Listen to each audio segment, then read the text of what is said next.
মানুষের ভয়ভীতি কুকুর বুঝতে পারে, তাই যথাসম্ভব নির্বিকার থাকতে হবে। তাহলে কুকুরটিও ক্রমে তোমার প্রতি আগ্রহ হারাবে। একেবারেই দৌড়ানোর চেষ্টা করবে না, কেননা তাতে কুকুরটি আরও উত্তেজিত হবে। গতিশীল বস্তু দেখলে কুকুরের আক্রমণের প্রবণতা বাড়ে, হাঁটার গতি কমিয়ে দেবে, দরকার হলে একদম থেমে যাবে। কুকুরটি শান্ত হলে ফের ধীরে ধীরে এগোবে, মুখোমুখি নয়, কুকুরের দিকে পাশ ফিরে দাঁড়াবে। তাতে কুকুরটির দৃষ্টিতে তোমাকে পাতলা লাগবে। কুকুরটির মনে তোমাকে নিয়ে ভয় তৈরি হবে কম। কুকুরটির সঙ্গে সরাসরি চোখাচোখি করবে না, আর চোখে দেখবে, নইলে কুকুরটিও আরও হিংস্র হয়ে উঠতে পারে।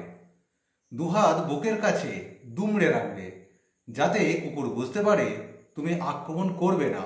মাথায় রাখবে, কুকুরের মতো বন্ধু মানুষের কমই আছে, সে ভয় পায় বলেই আক্রমণ করে।